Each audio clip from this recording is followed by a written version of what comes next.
Travolting presents Bobbin for Robin.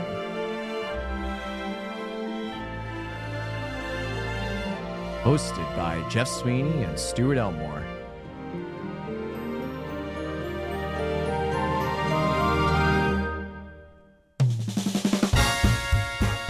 Covering Portrait of a White Marriage. Enjoy the episode.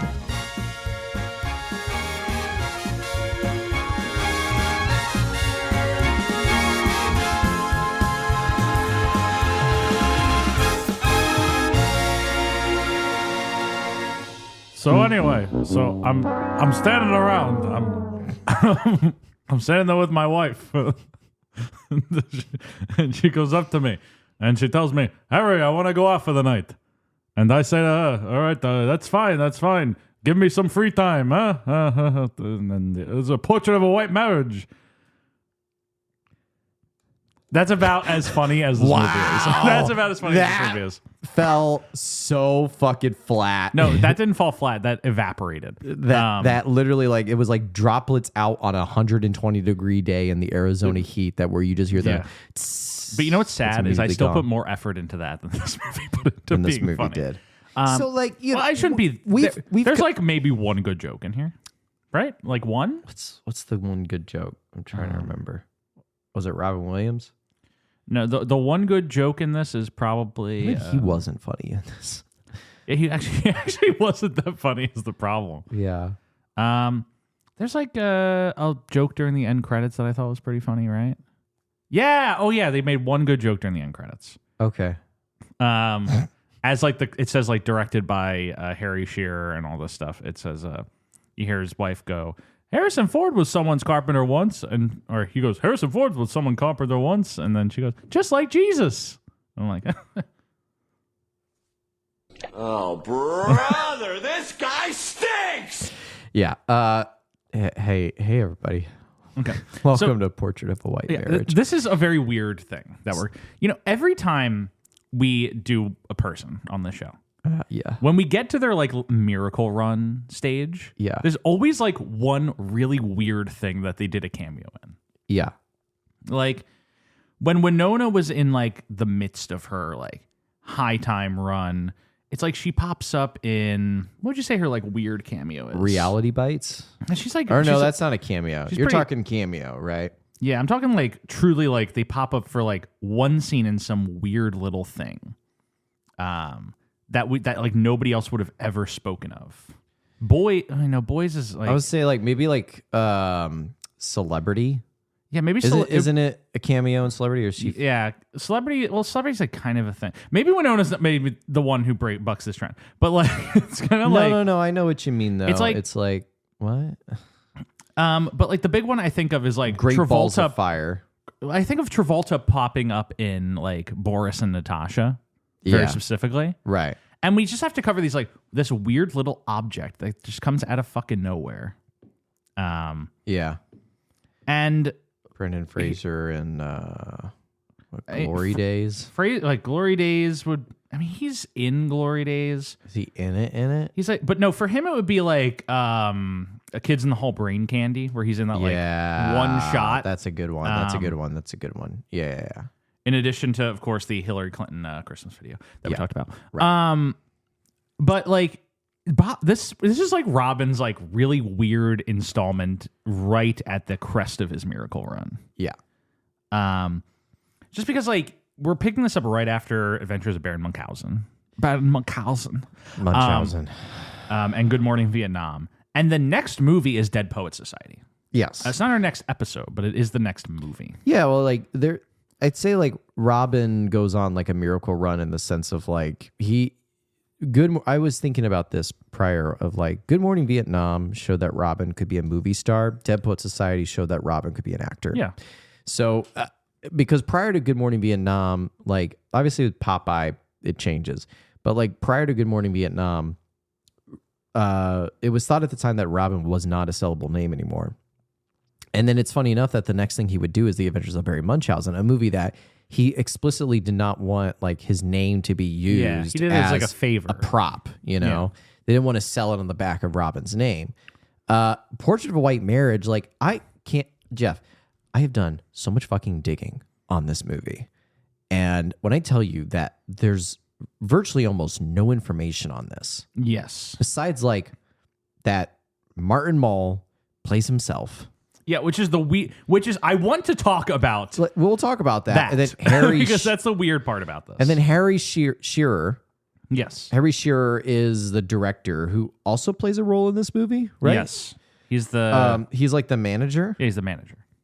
And I'm looking through this and like there was something I read where it was like this was one of like a trilogy of like the white American family life or something like that, and that this is like, but I can't find anything else. Yeah. So basically, what I can infer about this, Martin Mull was like a moderately successful stand-up comic around this time, who would, he would have solid supporting roles in movies. He was in Clue. The thing is, he is like a real like comedian. Who, Sure. Like he passed away last year. I think what people would most know him from is like Gene Parmesan in Arrested Development, which is an incredible bit. Wow. Okay. But like he's just one of those guys who's like steadily churning along and is like a working comedian in the industry. Yeah. And what's weird is like he's successful enough at this specific point in his career Yeah. that he more or less gets a blank check. This is a blank check. That like he finally has enough clout that Yeah. he can make something happen. Okay. Like everything else that he's in is all just like This is he's in it. Can I do it till I need glasses moment? Yeah, for lack of a better term. Yeah. But like if you look at his writing credits and his like creation credits, it is just a history of what is it? How do you say? What's the full name? It's like called a history of white people in America. Okay. Which came out in 1985. Mm-hmm. And then there's a history of white people in America 2. Exciting. And then there's Portrait of a White Marriage, which is 1988. Okay, so It's over like a 3-year period of time. He like kind of churns these things out. So I'm not crazy that he's like somewhat trying to make this like a trilogy in some case. It's essentially a trilogy of like comedies, like Yeah. social mockumentaries. Is the correct term for it. Right. But it's weird because like I would not describe Martin Mull as like God rest his soul or whatever, but I would not describe him as like a huge name. Right. And so I always find it interesting when like a comedian or a smaller actor gets enough clout that they can finally make like the one thing that they really want. I feel like there's a recent example of this. There are a lot of examples that I just cannot like. But it's like, don't you know those actors that they get enough clout on comedy and then they get the Brandon Stevenson show? Yeah. It's like that. I feel like it's like when Ben Stiller got his own show that ran for like 20 episodes and then got canceled.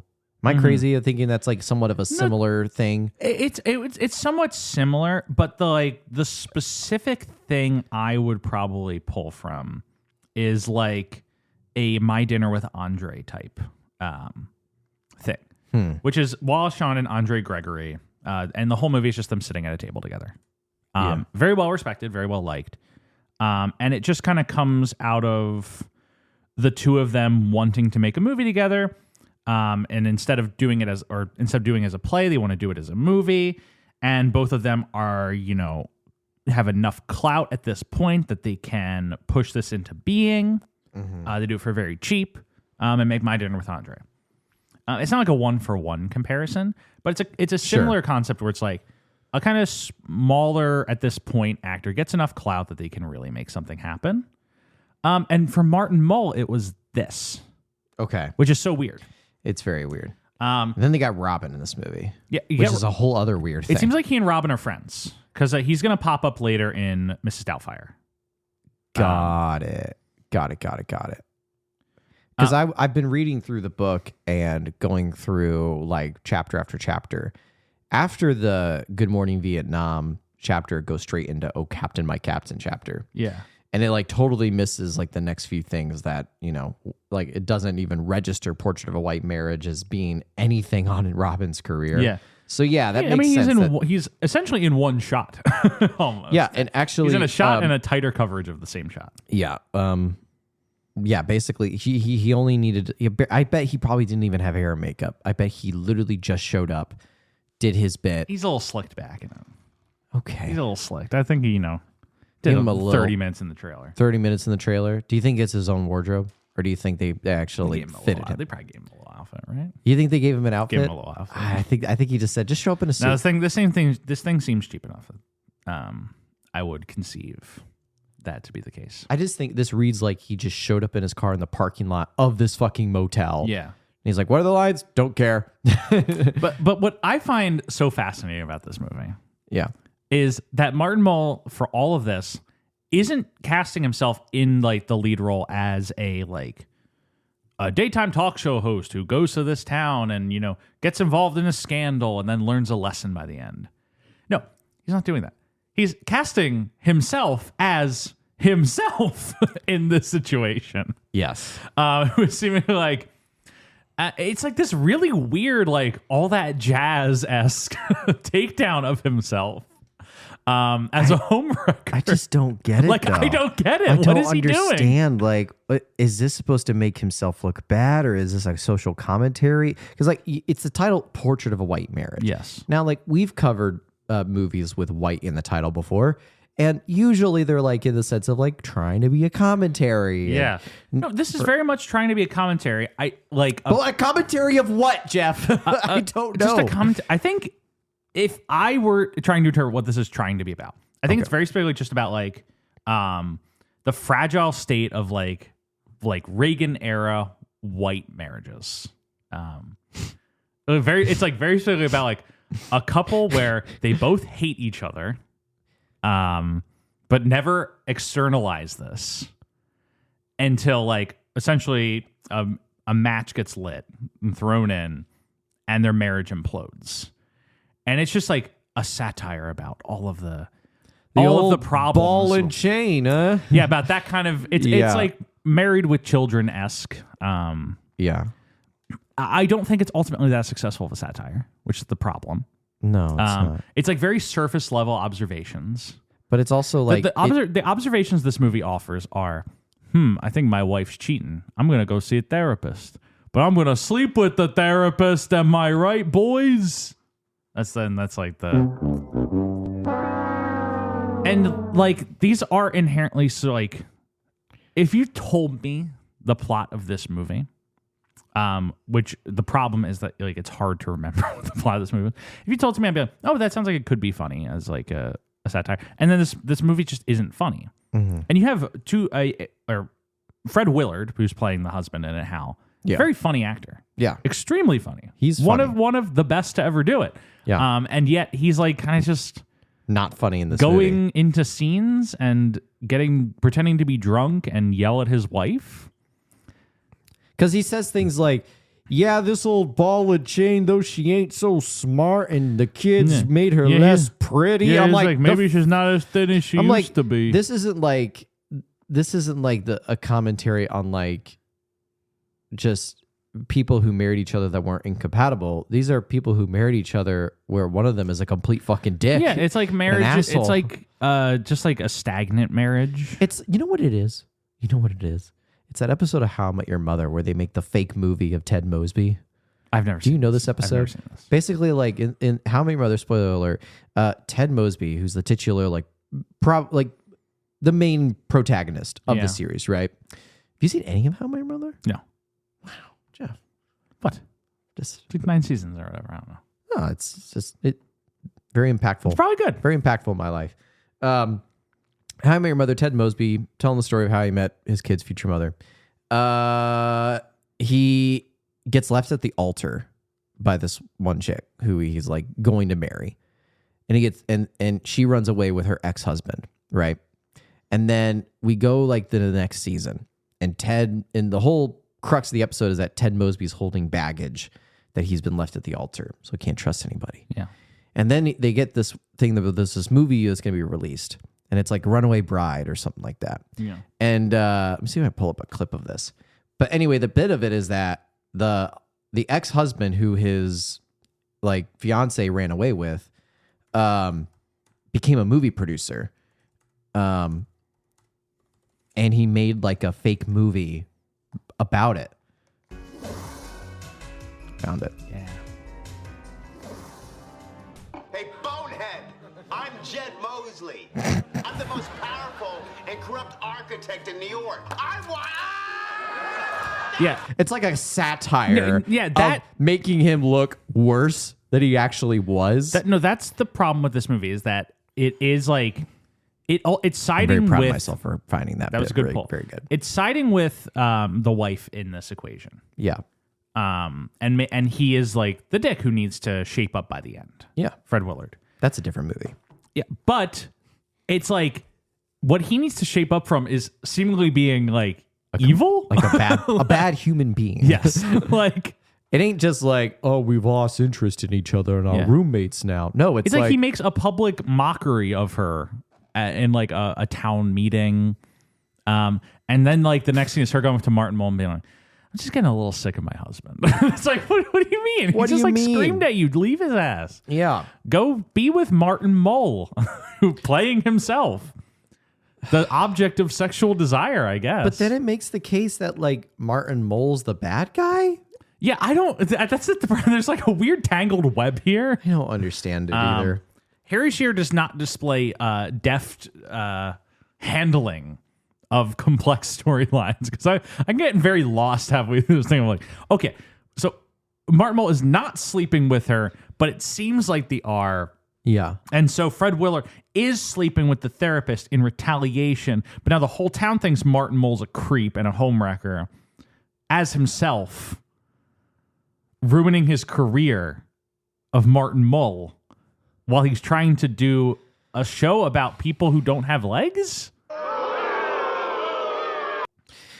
Yeah. Like trying to grapple with this thing. It's not like it's simultaneously overly complicated and very surface level. Yeah. Like the observations it makes is ultimately just like men are given all the power in modern marriages. But they're also the immature ones who can't handle it. It's the whole That's like the basic observations making. It's the whole like, not to go this far into it, but it's like the whole thing with like very like religiously centered couples where it's like the man is the guardian of the household, and it's like, and like the woman serves the man. Like it's like that kind of old fashioned bit where it's like, have you ever asked your wife about that philosophy? Yeah. See how she agrees with it. Yeah. Without trying the to movie's not appease you. even that interesting. No, it's not. That's the thing. It's like it makes that very surface level observation, which is true, but like it's not interesting. We're like poking it anymore. Because then Martin Mull enters the screen. Yeah, Martin Mull just walks in. He's like, I don't know. We got women here who don't have legs because they were doing work at home with a weed whacker. Crazy, right? They're crazy, right? And like his like come to Jesus moment is he meets Robin Williams, who's playing like an air conditioning salesman.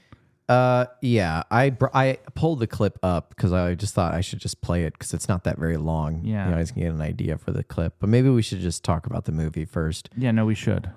All right, so Martin Mull is in not Chicago. I feel like we kind of are. Well, maybe we just quickly go through. Where are they at before they go to Springfield, He's in Ohio? Pittsburgh. Pittsburgh. He's doing a show in Pittsburgh. The wife drives out to go see the show. Joyce, Joyce Harrison, who is played by Mary Kay Place, drives to Pittsburgh from 'Cause she's a somewhere huge in fan. Ohio to watch Ask Martin, Right. Martin Mull's fictitious show within. It's like a Jerry Springer-esque. Yeah, Jerry Springer-esque. Yeah. Which does not seem like he was never running a show called. I don't know. Like that's the thing. It's like it's not even a commentary on his career because that was never his that's career. Not what he does. Right. So she goes and they have a good show, and then they're like, "Okay, join us next week when we're going to be in Chicago." And then Harry Shearer's in the back, like, "Oh my God, we're losing we're Chicago." not gonna. I like that we both brought up the same acts. It's like It's like, Martin, we're not going to be in the same. It's like kind of like Chicago. it's like Doc Brown. It's like, Yeah. Marty, we're not going to go to Chicago this year. We're actually going to go to Ohio. Yeah, what Hawkins Spring or something? Yeah, well, so like, Joyce goes up and she's like a fan. It's like, Hal says hi because apparently Martin and Hal knew each other at some point. What's the connection with Martin and Hal? Was he from Ohio? From the place? No, so I don't fucking know. Martin. Here's another thing that Martin had already done a show in this town before. What? Like it's established he went to this town What? before. Who the fuck cares? And so like she meets him at his show again. Mm-hmm. And meanwhile, he's just lost Chicago, and he's like, I need somewhere to go where there's people who will attend my show. And he's like, you lady. And she's like, I can rally up a bunch of housewives to come see it. You're a big fan at our town. Yeah. And so he's like, yeah, I'll come to the town. And so they go to the town and they make a whole big deal of it. They have this, this is where like we find like her marriage with Hal is terrible because Yeah. Hal is just a piece of shit. Yeah. He's just a bad person. Bad husband. They have kids. They do. That's They're all. in college. They're there somewhere. And No, the kids leave for college in the first scene and then come back for the wedding at the very end. That's very it. good. Very good. So Joyce gets hired as like Martin's basically like assistant. Yeah. Who like gives him ideas for the show. They do their first episode and it's like pretty much a flop because they go through their topics very quickly and nobody bothers to ask them questions. I want to say, Martin Mull is someone with a good reputation. He is. Okay. I believe you. Which is why it's very weird for You him. don't have to convince me. No, it's why it's very weird for him to make a movie where his character's plotline is hires an assistant and is then scapegoated by the entire town as having slept with her and ruined her marriage. It's like a very weird thing for him to do.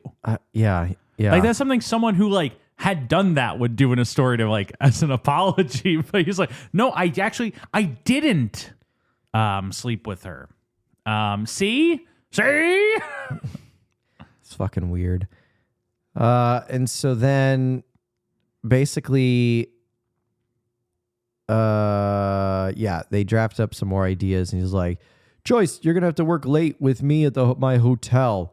And so she calls her husband and it's like, Hal, I'm not going to be home late. I'm going to be up late with Martin and the staff to go over some ideas. Meanwhile, Hal is going to therapy by this one woman who seemingly like really wants to fuck him. Yes. That's all her motivations and desires are in this. And so she goes to the hotel and they find out that it's just her and Martin. Yeah. Meanwhile, at this hotel, a reporter shows up Yeah, this annoying ass reporter character. who's doing a whole piece on Martin coming into the town. The reporter listens in, and what's happening behind doors is they are not indeed sleeping with each other. Instead, Martin is going over a scripted line that Joyce is supposed to say because she's going to be planted in the audience and say something to the degree of, I like it when the lights are on, like that kind of raunchy shit. She's like, I wouldn't be caught dead saying this in public. And he's like, please, just say it. Just say the words. Say the words, Joyce. And so, but he hears that and is like, oh my God, Hal's wife's having sex with Martin Mull. I gotta go. And so then he goes to Hal's house and they're like, Hal, you won't believe this. Your wife's like, oh, I know about my wife. And then there's a going like misunderstanding. And he thinks like, oh, you like sold your wife off to Martin. Yeah. In order for him to like be in this parade, which is going to give you more money or some bullshit. Yeah. And then the truth comes out of like, no, that's not what I'm talking about. I'm talking about your wife having sex with Martin Mull. And Hal's like, what do you mean? This is so overly complicated. And so then he goes to his Like, therapist. what are we doing here? He talks to his therapist and he's like beating something. And you find out he's beating the couch with a bat with his shirt off. Why is his shirt off, you might ask? I don't know. His therapist wants his shirt off. She says, we're going to get through these aggressive feelings, even if it takes us all night long. And this movie does a lot of the saxophone kicks in. But why male models? And so they have sex. Hal drives home, finds his wife in bed. He showers, wake up the next day. Hal's like, honey, if you and Martin have something more than a friendship, that's fine by me. And she's like, what are you fucking talking about? Because by Joy's standards, like she never slept with Martin. Yeah. I'm going through this as dry as I humanly can No, because there's nothing left to really. The thing about this movie is like it's trying to be a satire and thereby be funny. But it's really fucking dry. This is the vibe of the whole movie. Yeah, Just it's crickets. like you're just like watching these upsetting situations happen in this marriage, and you're just like, this isn't fun. Like this isn't like Woody Allen, where like, there's no jokes. yeah, there's. So anyway, they go to the show again, and like Joyce is like planting herself in the audience and doing her bits, and it's making the show a little bit better. And so then Martin's manager leaves him to go to a different show because he got a better offer, and he's like, well, don't worry, you're in the safe hands of Joyce Harrison. Yeah. And so then rumors spread around the town that Joyce and Martin are sleeping together. Rumors circulating in the city. Circulating the town. And so then eventually Joyce gets the idea like, oh, Hal must have heard these rumors that Martin and I are having an affair. She talks to Hal's therapist. Yes. And Hal's therapist seemingly is the like, only therapist in the town. right. And she's like, well, what gets Hal excited? He's like, well, he really likes it when you wear spiked heels. I'm like, okay, well, you should wear spiked heels in front of Hal. And she tries, but then Hal doesn't notice her. So then she's sad about it. She goes over to Martin's place. And so then Martin at this point is like, and that's when she discovers the truth that Hal slept with his therapist.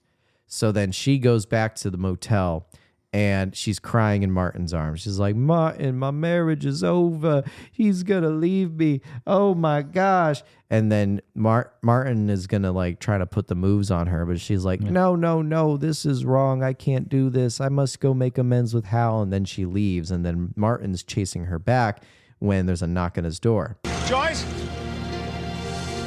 How much? Excuse me? Well, for the little blonde there in the Anne Margaret outfit. Robin Williams enters Sir, the you fray. understand. She's an employee. Employee? Oh. Me, I've been putting on $5,000 for snacks on my tax form.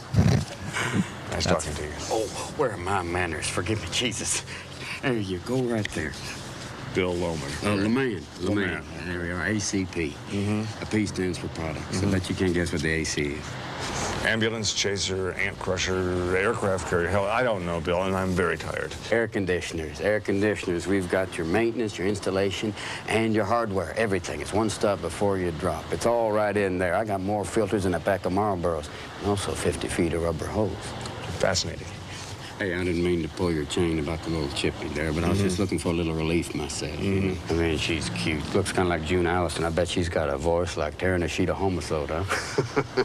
Me, I'm normally into a younger redhead who can keep a tune. I got one up and out, but he doesn't even charge me anymore. Got a roommate who's a drummer.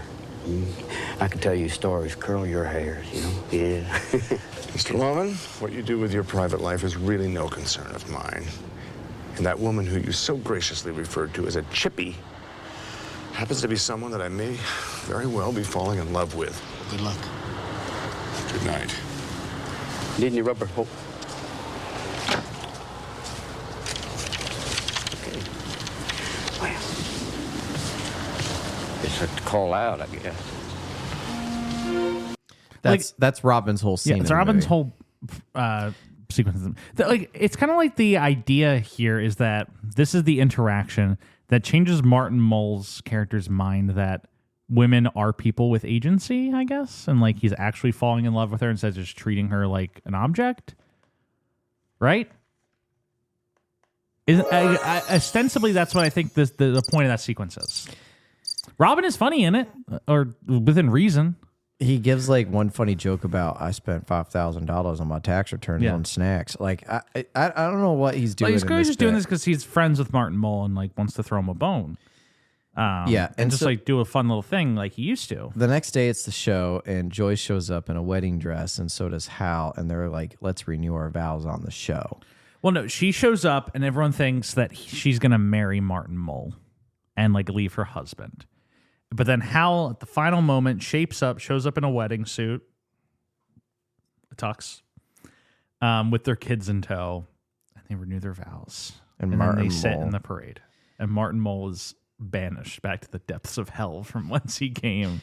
He's no! He's holding on to it's like Satan with the pitch. No, I'm kidding. And the movie's over.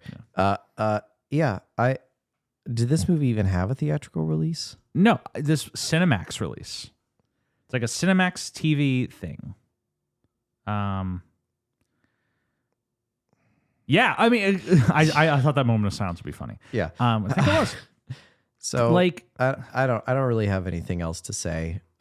This is not really anything on Robin's radar that we really have any credence or effects on his career whatsoever. I don't even think half the people know that this movie even exists with Robin in it.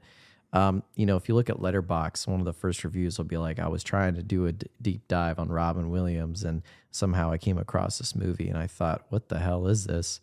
And then I fell asleep because I was so bored. Okay, this movie took me like 4 hours to watch because I kept getting distracted. I've done a little bit of digging. Good.